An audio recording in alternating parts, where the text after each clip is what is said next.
Many marine animals are not swimmers. Some are floaters, and most of the time, they just float on the sea surface. Just like this animal, called the blue button. Try to guess what it is. If you think it's a jellyfish, you're close, but not quite. So, let me broaden up the question.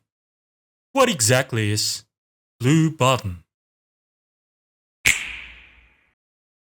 Blue button is indeed in the same phylum as jellyfish, which is Cnidaria.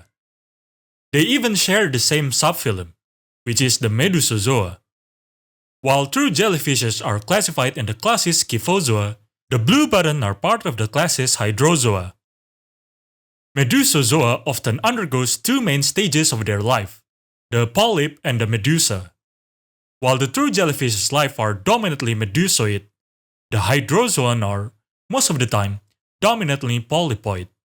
The polypoid stage of hydrozoan are usually called hydroid. That's hydrozoan in general, but so is the blue button.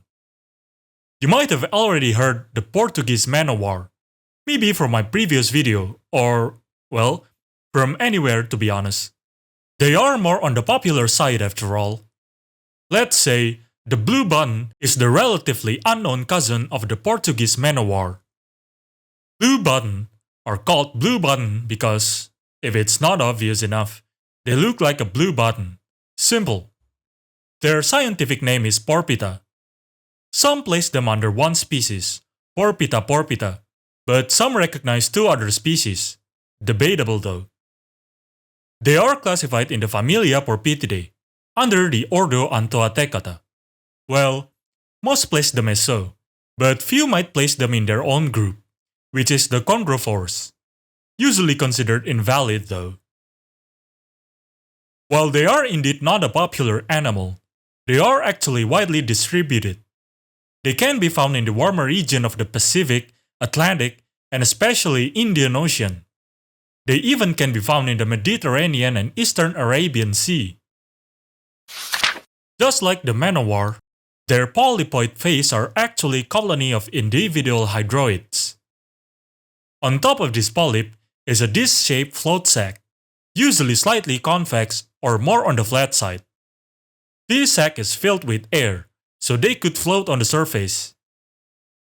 While most of the membranes are blue, float region can appear brownish or yellowish. The polyp can be divided into three functional areas. The central area is one large gastrozoid. Think of it like the mouth. Around the gastrozoid are the gonozoid. These are the ones that will develop into the medusoid stage. Even though they don't have tentacles, these gonozoid actually have nematocyst clusters, which are the organ used to sting, just like the one in jellyfish. The peripheral parts are the dactylozoid. These are basically their fingers, or you could also say their hand. They have tentacles, so they can actively sting prey, usually crustacean larvae, copepods, or fish. Oh, by the way, this colony is relatively small, only about 3 centimeters in diameter. Few can grow up to 5 centimeters, but mostly just 1 to 2 centimeters.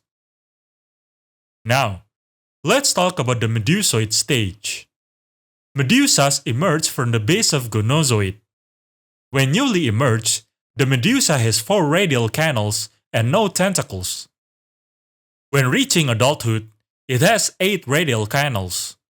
Also, it grows tentacles, usually 2, but usually not symmetrical. One is relatively shorter, some even only grows 1 tentacle. This medusoid stage is only 2 millimeters long, maybe 2.5, which is why most people had never seen it. These medusas then released gamete cells into the ocean. When male and female gamete meet, a larva is formed. This larva will slowly grow into the polypoid colony. Young colony usually don't float on the surface. Instead, they float in the water, like planktons.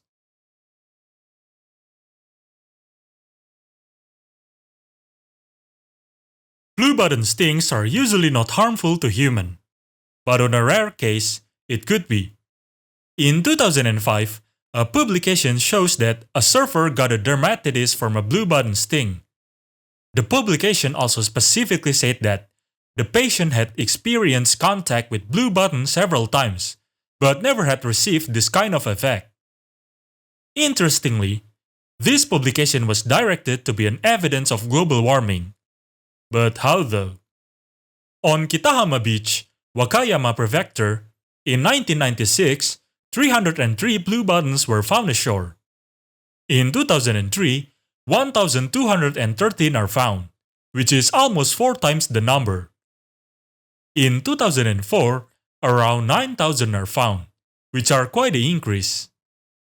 And so what? Well, as I've said before, blue button usually prefers warmer ocean. The increase of blue button sighting might correlate with the rising of ocean temperature, which might correlate to global warming. That's the logic at least. Whether that's a true reason or not, we don't really know. On another topic, weirdly enough, this creature shows a peculiar relation with the young fish of Caranx malabaricus. Back in 1962, many blue buttons are observed, each one with a small fish swimming with it. And so, 2 samples are collected to be, well, tested should I say. Unfortunately, or perhaps fortunately, the fish companion of one of the blue buttons escaped. During observation, it is found that the fish kept hiding underneath its respective blue button companion. Even when they touch the tentacles, they don't seem to be harmed at all.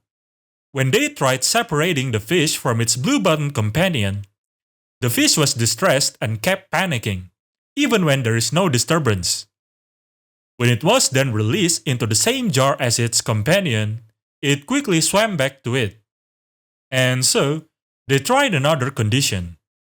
They put the 2 blue buttons in the same jar, and then proceed to release the fish into that jar. Surprisingly, the fish kept trying to stick to its companion, never to the other blue button. And so, another trial of different condition was done. The fish was kept in the jar with other blue button, while its companion blue button was kept in another jar. Even more surprisingly, the fish didn't want to associate with that other blue button at all. So yeah, quite interesting, isn't it? While it is obvious that the fish want protection, it is not clear whether the blue button received any benefit at all. Maybe the real benefit is the little fishy friend it made along the way. And so, there you go. A relatively widespread animal that is quite under the radar. And one with an interesting life too. Who knows what we will learn about them in the future. For now, let's just learn what is known. And that's all for now.